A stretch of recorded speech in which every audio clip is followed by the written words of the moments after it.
Hola, extraño. Sí, tú mismo. Debes ser nuevo por aquí, o al menos nuevo para mí. Déjame adivinar, ¿viaje de esquí? Con esas botas pesadas y ese aspecto cubierto de nieve, parece que acabas de llegar.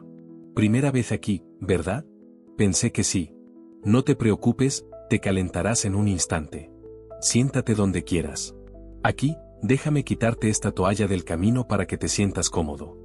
La mayoría de las personas que llegan aquí lo hacen justo después del check-in, aún sacudiendo el frío de las mangas y mirando alrededor con una mezcla de curiosidad y asombro. Suelen decir cosas como acogedor o clásico, pero mi favorito siempre es siento como si hubiera vuelto en el tiempo. No serías el primero en sentirlo, ni serás el último. El menú de bebidas está en la pizarra, pero puedo recomendarte algo bueno si prefieres no forzar la vista. ¿Algo caliente? ¿O algo más fuerte? Yo soy solo Mick, el barman. Estoy aquí desde, bueno, digamos, 22 años. Es un número que he perdido la cuenta de cuántas veces he repetido. Y probablemente te estés preguntando cómo alguien como yo acaba en un lugar como este. Siempre son viajes de esquí, ¿no? De una forma u otra. Cierta vez, vine aquí con algunos amigos, hace años, y nunca más me fui. No fue nada dramático. Me quedé detrás de la barra y permanecí. La gente a menudo me dice que parezco joven para mi edad. Es lo primero que oigo de extraños cuando entran en el bar del Lodge. Bueno, eso y la charla habitual. Pero en algún momento, eso siempre surge. La mirada curiosa, el semblante semicerrado, seguido de una risa educada. ¿Cuánto tiempo has sido barman? Sonrío y respondo, 22 años. De ninguna manera, exclaman. No pareces tener más de 30. Y solo asiento. Eso suele ser suficiente.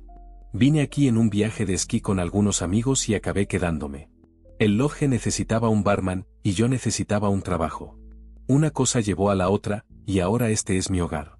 Es curioso cómo la vida se acomoda así. El chalet es un lugar antiguo. Vigas de madera genuinas, techos bajos que te hacen sentir acogido. Huele a humo de chimenea y madera de pino todo el año, incluso en temporada baja.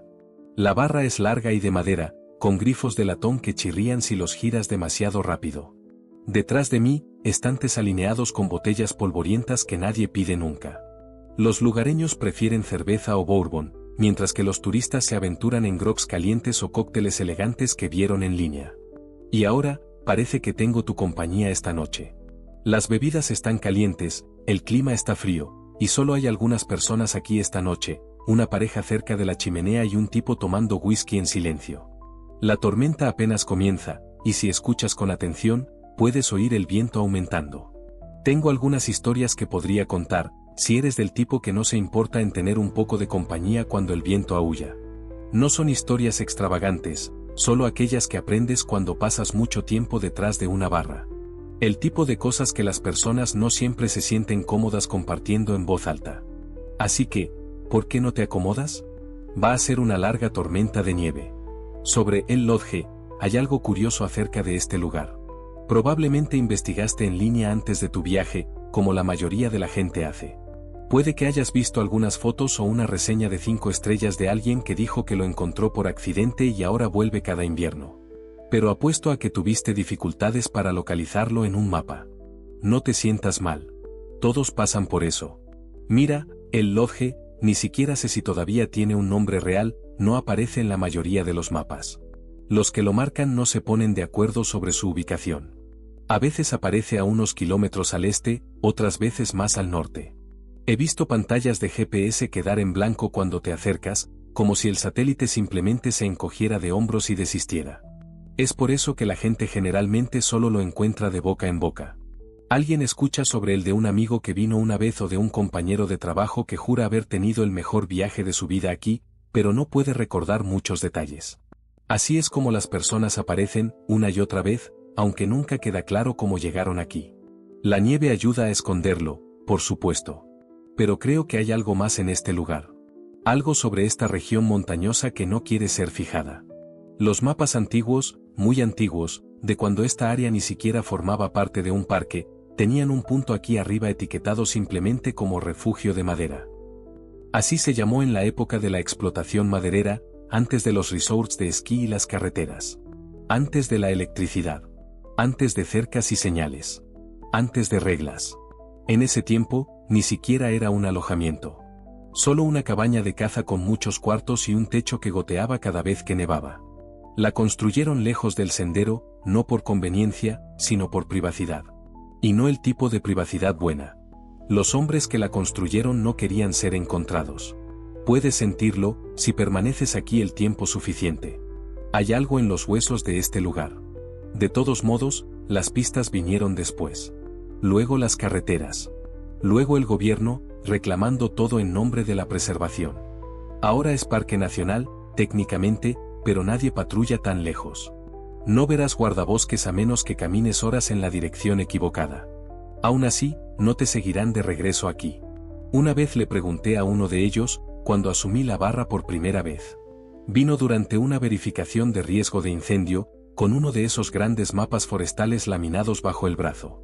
Dijo algo sobre Dead Grid. Así llaman a esta zona aquí. Sin señal. Sin vida salvaje. Sin movimiento. Dead Grid. Eso se quedó conmigo. Ningún animal. Esa parte es verdad. Pensarías que, estando tan lejos, verías ciervos de vez en cuando. Conejos. Huellas en la nieve, al menos. Pero no hay nada.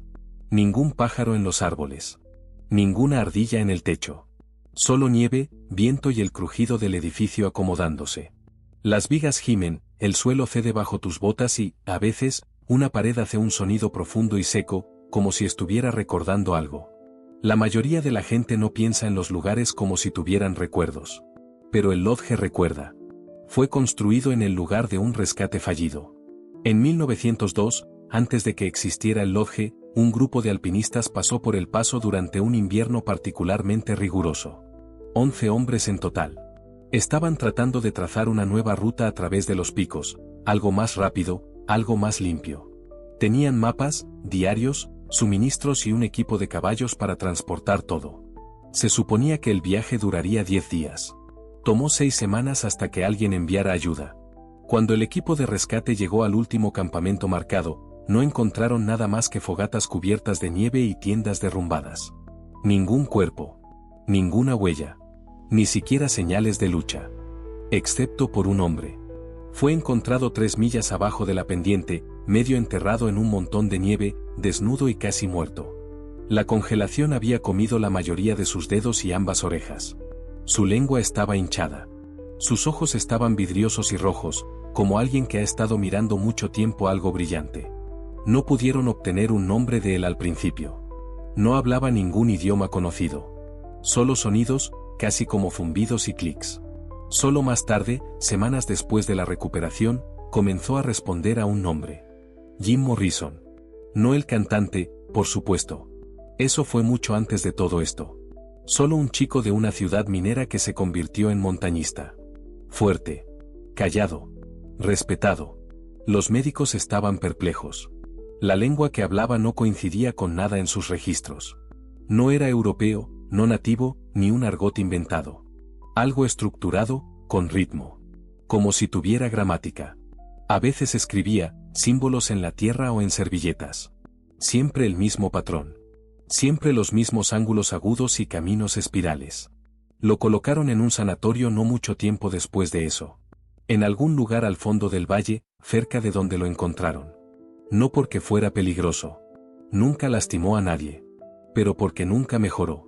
Nunca volvió a hablar inglés. Nunca dejó la lengua extraña atrás. Lo que hizo, sin embargo, lo que hizo todos los días hasta el día en que murió, fue esculpir. Rayó formas en las paredes de su celda usando todo lo que podía encontrar. Clavos. Piedras. Mangos de cuchara. Hasta trozos rotos de porcelana. De suelo a techo, de pared a pared, llenó esa habitación con patrones. Diagramas. Capas. Plantas. El equipo no se dio cuenta de lo que estaban viendo hasta años después de que lo trasladaron a una sala acolchada y limpiaron la antigua. Un arquitecto vino en un trabajo diferente, vio las esculturas y las reconoció instantáneamente: plantas de construcción. Un chalet. Varios niveles. Estructura de madera. Fundación de piedra. Chimenea en la sala principal. Cocina al oeste. Almacenamiento abajo. También había diseños de habitaciones. Decenas de ellos, etiquetados en la lengua extraña. Escaleras, corredores, ángulos. Incluso tuberías. Coinciden exactamente con el chalet. Cada viga, cada habitación, cada curva en el corredor. Hasta la ubicación del armario de suministros cerca de la escalera trasera, que nadie usa nunca. El problema es que el chalet aún no se había construido. No cuando esculpió esos planos. No cuando aún estaba vivo. No por otros 20 años. Y aún así, la combinación era perfecta. El primer propietario, un hombre llamado Cross, que venía de una familia rica y tenía la reputación de proyectos excéntricos, alegó que él mismo diseñó el alojamiento. Dijo que quería un lugar alejado de las ciudades, intocado por el ruido del progreso. Dijo a los reporteros que se le ocurrió en un sueño. Pero si alineara sus planos de construcción originales con los esculpidos en la celda de Morrison, son los mismos. Hasta la pulgada. Hasta los errores. Algunos dicen que Cross tuvo acceso a la sala de Morrison. Que visitó el asilo en busca de inspiración y encontró algo más extraño de lo que esperaba. Otros dicen que es solo una coincidencia. Que tal vez Morrison y Cross tuvieron la misma idea, vieron el mismo patrón en los árboles o la misma forma en la inclinación del terreno. Pero nadie habla sobre cómo el alojamiento fue aprobado sin inspección. O cómo la construcción se completó en la mitad del tiempo que debía.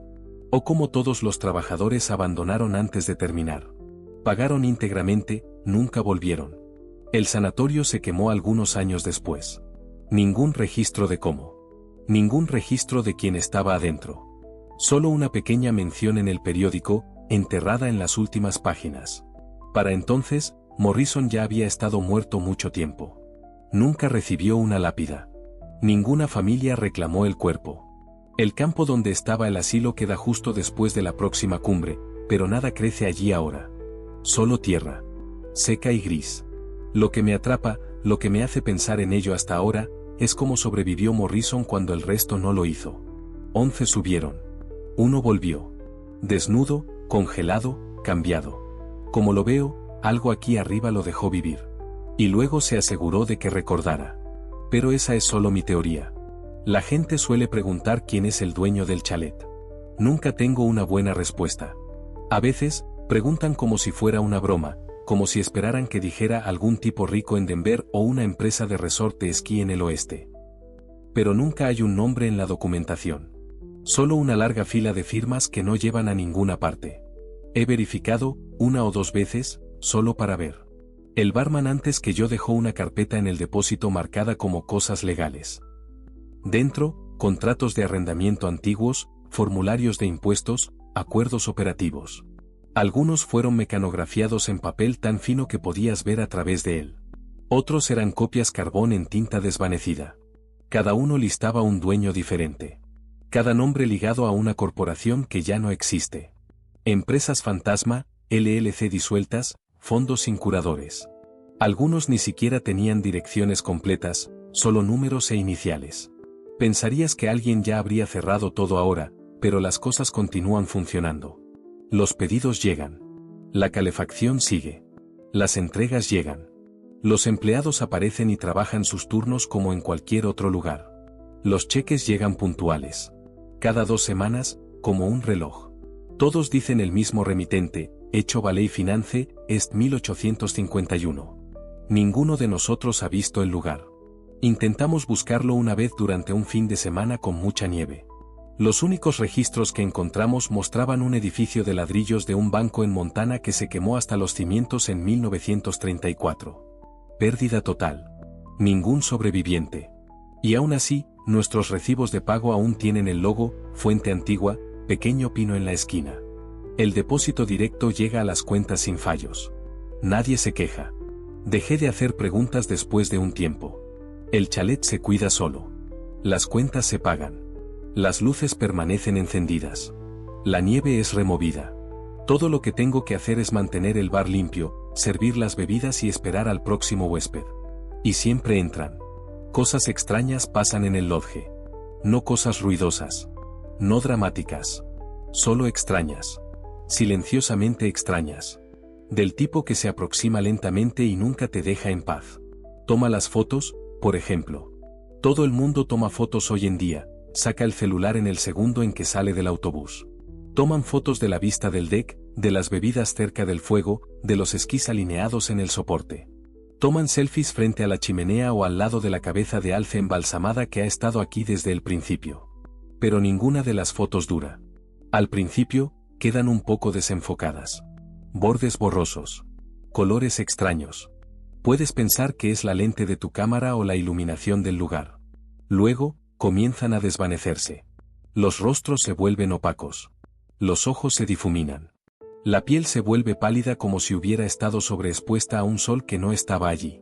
Los árboles pierden sus detalles. Los muebles se deforman en las esquinas.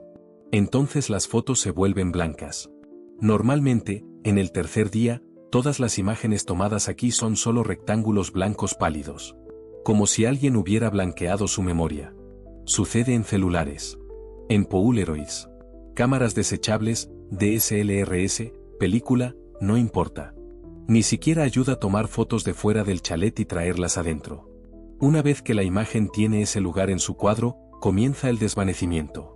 La gente intenta una y otra vez, pensando que van a descubrirlo. Algunos piensan que es una reacción química, o una fuga de luz, o tal vez algún tipo de cosa electromagnética. Pero nunca hay un patrón. Nada que resolver. Excepto por uno.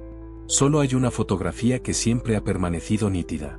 Fue tomada en 1972. La mantenemos en un marco sobre el bar, aunque la mayoría de los huéspedes no la nota. Es pequeña, gastada en los bordes, como si hubiera sido manipulada muchas veces. Los colores aún son nítidos. El fondo es inconfundible, la parte del chalet, la misma que ahora. Mismo techo. Misma terraza.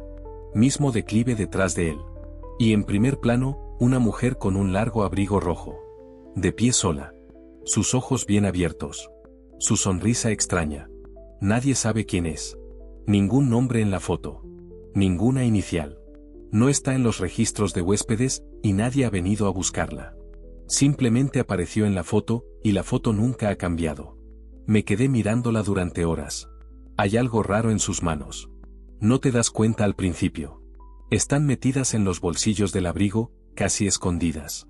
Pero el ángulo no es el correcto. La forma no es la que debería ser.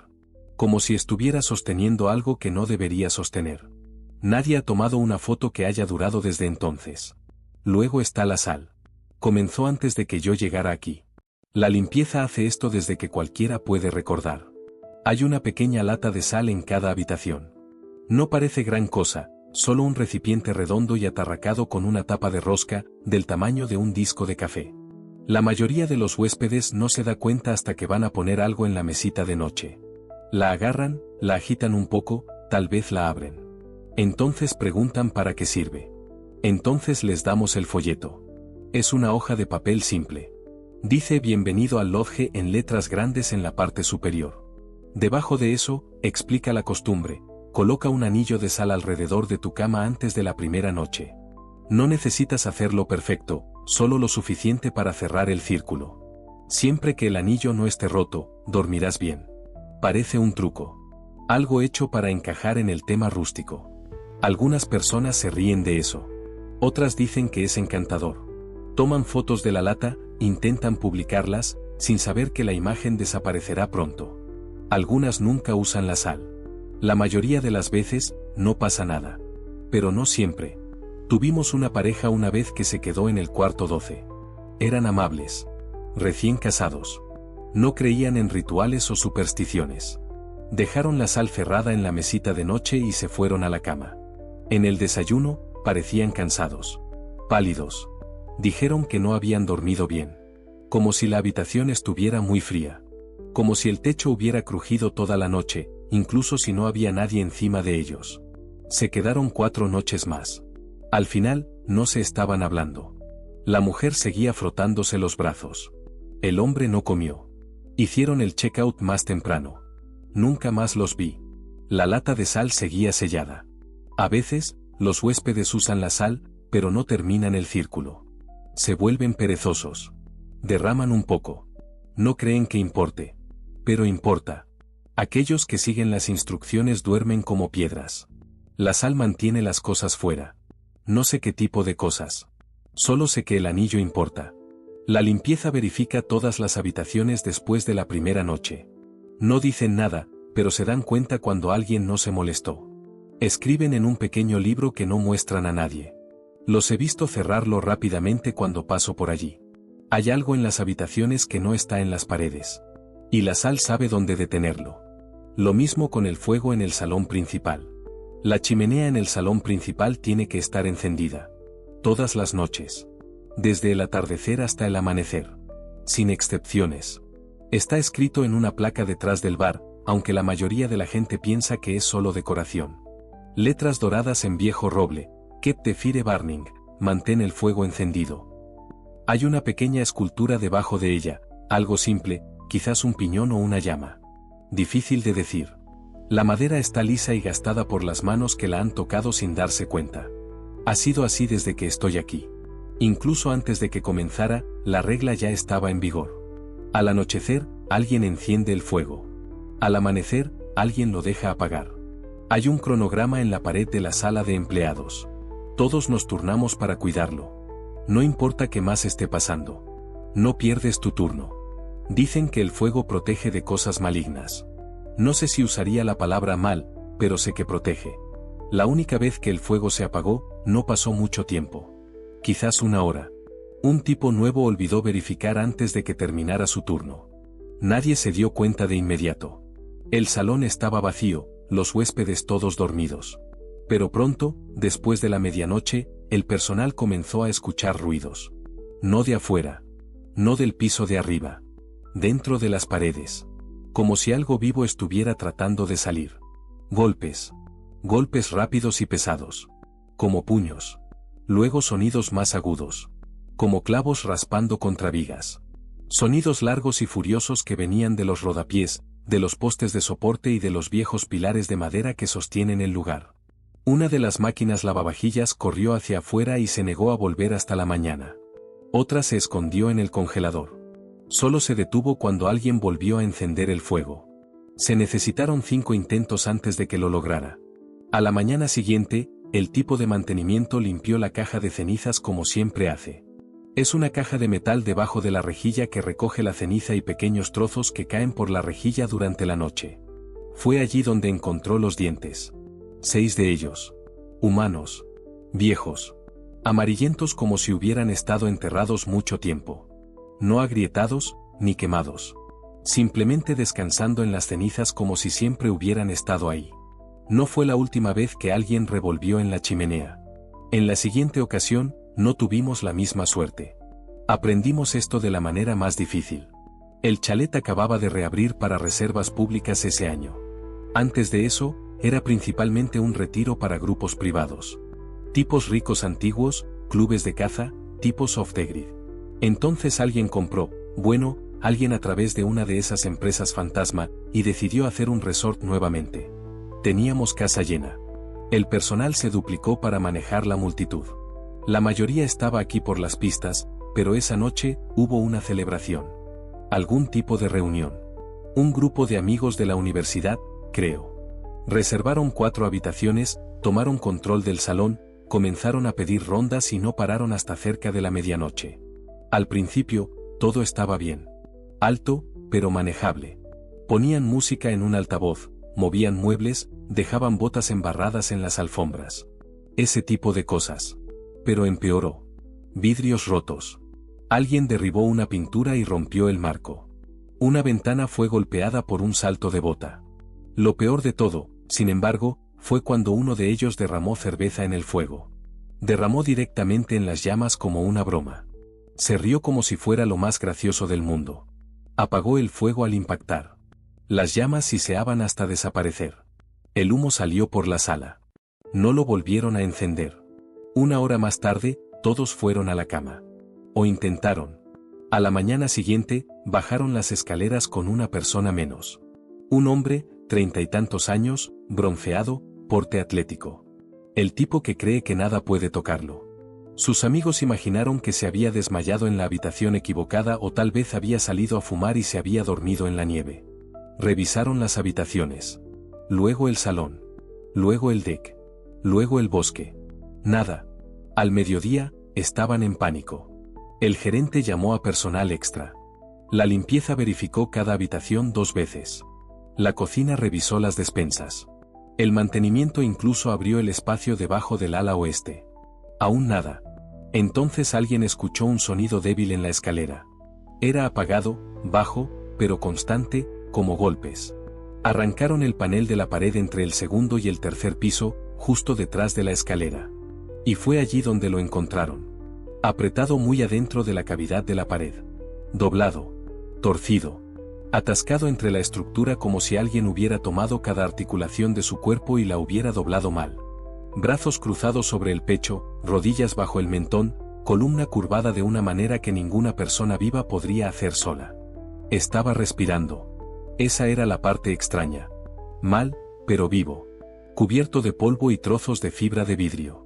Ojos bien abiertos, piel gris. No podía hablar. Solo miró a quien sacó la última tabla y parpadeó, como si ni siquiera supiera dónde estaba. Tuvieron que cortarlo. Se necesitaron 3 hombres. No podía moverse solo. El helicóptero de emergencia llegó rápido tan pronto como se completó la llamada. Recuerdo haber estado afuera observando aterrizar, la nieve azotando alrededor de la pista de aterrizaje, las aspas cortando el silencio como una sierra. Nunca recibimos el informe completo. Pero la noticia llegó de que sus heridas no eran fracturas limpias. Ni siquiera eran consistentes con una caída. Los médicos dijeron que sus extremidades habían sido comprimidas. Presionadas en ángulos que no tenían sentido. No como si lo hubieran aplastado, sino como si lo hubieran arreglado. La empresa resolvió rápido. Da. Un cheque. Una disculpa del abogado de alguien. Nadie habló con la prensa. Pero todos en el equipo recuerdan. Y nunca más dejamos que el fuego se apague. Ahora, incluso durante tormentas, alguien siempre está al tanto. La pila de troncos se mantiene llena. El líquido para encendedores se almacena. Si las llamas caen demasiado, agregamos más ramas secas. Si el viento sopla demasiado fuerte, cerramos el regulador justo en la medida adecuada para mantenerlo estable. Siempre hay calor. Siempre luz. Porque no sabemos cuánto tiempo llevaría si el fuego se apagara nuevamente. Y no queremos descubrirlo. Hay algunas habitaciones que nunca debes alquilar. No por limpieza. No por hacinamiento. Ni siquiera durante las vacaciones, cuando todo el lugar está lleno y los huéspedes están suplicando por espacio. No abres esas puertas. Las mantienes cerradas. La habitación 7 es una de ellas. Se encuentra en el segundo piso, en el pasillo este. 3 puertas abajo del armario de ropa de cama. Parece normal por fuera, la misma madera oscura, la misma placa de bronce, la misma ranura para la tarjeta que se enciende cuando agitas un código. Pero desconectamos la cerradura hace años. Cubrí el lector de la tarjeta con cinta adhesiva. Esa puerta no se abre desde hace mucho tiempo, y por una buena razón. En los años 90, antes de que yo trabajara a tiempo completo en la barra, una pareja hizo el check-in para su luna de miel. Jóvenes, 20 y tantos años. El tipo que camina de la mano por el salón, riendo demasiado, ya hablando de la próxima visita. La camarera dijo que dejaron las botas lado a lado cerca del calentador. Dijeron que las latas de sal seguían cerradas cuando pasaron para el servicio de limpieza. Hicieron el check-in en la habitación 7 alrededor de las 3 de la tarde. Pidieron champán. Firmaron el libro de visitas. Sonrieron para una foto cerca de la chimenea. Nunca llegaron a desayunar. Cuando el personal abrió la puerta poco después de las 8 de la mañana siguiente, el novio estaba sentado en la silla cerca de la ventana, con las manos enrolladas en toallas empapadas de sangre. Estaba pálido y temblando. No podía hablar. Solo miraba a través del vidrio como si aún estuviera esperando que algo apareciera. Se había arrancado 3 dedos de cada mano. Mordido hasta la articulación. Dejó los meñiques. Dejó los índices. Más tarde, en el hospital, dijo que ella no era la misma mujer con la que se casó. Dijo que se despertó y vio a otra persona acostada a su lado. La novia estaba en el baño. Estaba colgada de cabeza en la barra de la ducha por los tobillos. Pálida. Con los ojos bien abiertos. Vestido de novia arrugado y empapado cerca del dobladillo. Ella estaba sonriendo. Alguien había cosido sus párpados abiertos. No con hilo. Con cabellos. Lazos largos y oscuros firmemente amarrados a la piel. Amarrados a la mano. Trabajo limpio. Limpio. Pero aquí está lo que importa. el personal de limpieza encontró sal esparcida por todo el suelo. Las latas habían sido abiertas, después de todo. Alguien intentó colocar un anillo alrededor de la cama, pero estaba roto en 2 lugares.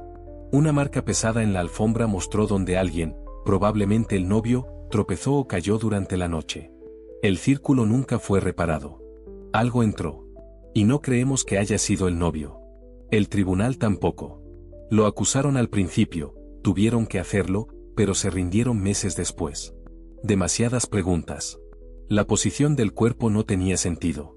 La costura era demasiado exacta. La línea de tiempo no coincidía. Los especialistas dijeron que ningún ser humano en ese estado mental o físico podría haber hecho eso solo, especialmente con la mitad de los dedos faltando. Las imágenes de seguridad del pasillo estaban corruptas. Los registros de tiempo de las tarjetas de acceso mostraron que nadie entró o salió de la habitación después del check-in. ¿Y el novio? Juró que ella no era humana cuando se despertó. También creemos eso.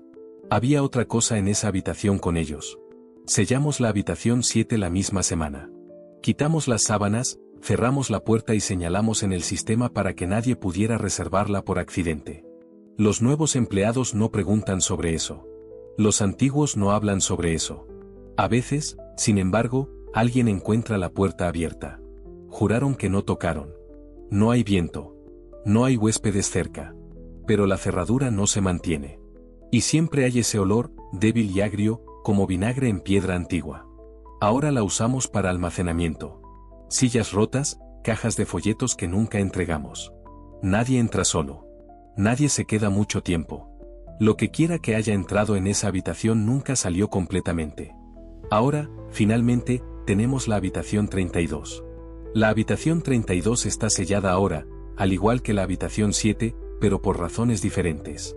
Se encuentra en el 3er piso, escondida en la parte tranquila del edificio donde los pasillos comienzan a estrecharse y las tablas del suelo crujen incluso cuando nadie camina sobre ellas. No hay ascensor que llegue tan lejos, solo escaleras que doblan 2 veces y un pasillo que parece más largo en el camino de regreso hacia abajo. La puerta todavía está allí, por supuesto. La misma madera oscura que las demás. La misma placa manchada. La misma mirilla de latón. Pero la cerradura ya no funciona, y la estructura fue reforzada con un soporte de acero que no formaba parte del diseño original. Hay una placa fijada que dice fuera de servicio, aunque nunca hemos tenido que explicar por qué. El personal evita pasar sin aviso. Hace 6 inviernos, una mujer llegó al final del día sin reserva. Entró en el estacionamiento sola, conduciendo un pequeño sedán con poco equipaje. Una maleta, ningún pasajero. Su nombre no estaba en los libros, pero teníamos espacio. La habitación 32 estaba abierta en ese momento y el check-in fue tranquilo. La tormenta aún no había llegado. Ella fue educada, callada. Distante de la manera en que las personas son cuando están muy cansadas o profundamente perturbadas. No pidió mucho, rechazó ayuda con la maleta, no quería comida y rechazó la bebida de cortesía que ofrecemos a todos los huéspedes al hacer el check-in. Su ropa era gruesa para la temporada, pero no de la manera habitual en que los turistas se visten. Todo parecía demasiado grande, como si se estuviera escondiendo dentro de ellas. Dijo que había estado conduciendo durante mucho tiempo y necesitaba un lugar para descansar, en algún lugar alto, lejos de todo. Cuando firmó el libro de visitas, su letra era tan pequeña e irregular que el nombre sigue siendo difícil de entender, incluso ahora. Lo he verificado desde entonces. Nadie está seguro de si es real. Ella fue directo a la habitación y no salió durante horas. Ninguna llamada a la recepción, ninguna queja por ruido, ninguna solicitud de limpieza. Pero, en algún momento después de la medianoche, bajó las escaleras y se acercó al recepcionista nocturno. Ella parecía pálida, temblorosa. Le dijo que había algo dentro de ella. Eso fue todo lo que dijo. Luego se dio la vuelta y se fue. Por la mañana, no hizo el checkout.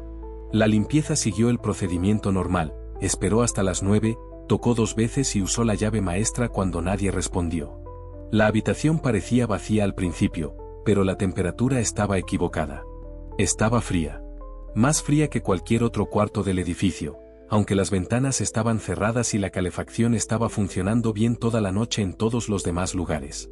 El colchón había sido desgarrado de arriba a abajo, no con tijeras ni cuchillo, sino en un corte áspero y profundo que atravesó la tela, la espuma y llegó hasta los resortes.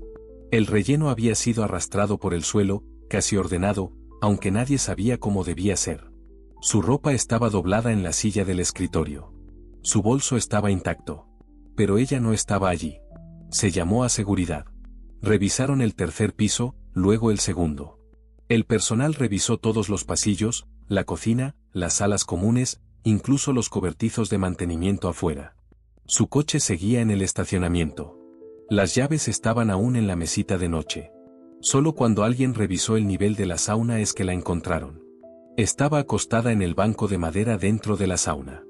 La puerta estaba desbloqueada, aunque debería haber estado sellada durante la noche. Las luces aún estaban encendidas. El calentador estaba apagado. No había sonido alguno, excepto el crujido de la madera seca moviéndose bajo su propio peso. Ella no se estaba moviendo. Ella había sido abierta en el centro, del cuello a la cintura. No cortada, no desgarrada. Fatiada. Una incisión perfecta justo debajo de la garganta hasta la pelvis. Pero lo que paralizó a todos fue lo que faltaba. Su columna había desaparecido. Ninguna vértebra. Ninguna señal de cirugía o herramientas. El resto de su cuerpo permaneció intacto, músculos intocados, órganos aún en su lugar. Pero la columna vertebral había sido retirada completamente, como si hubiera sido levantada cuidadosamente en un movimiento limpio. Casi no había sangre, lo que los paramédicos dijeron que era imposible. La herida no sangró porque, según ellos, ocurrió tras la muerte. El cuerpo no luchó. No se tensó. Ella simplemente había abierto. No tenía sentido. Nada tenía sentido. No había señales de entrada forzada. Ninguna herida defensiva. Ninguna indicación de que ella hubiera caminado hasta la sauna o sido llevada. Pero alguien, o algo, había tomado su columna. Lo que encontraron a continuación solo empeoró las cosas. De regreso a la habitación 32, después de que llegó la policía, alguien tuvo la idea de terminar de abrir el colchón por completo.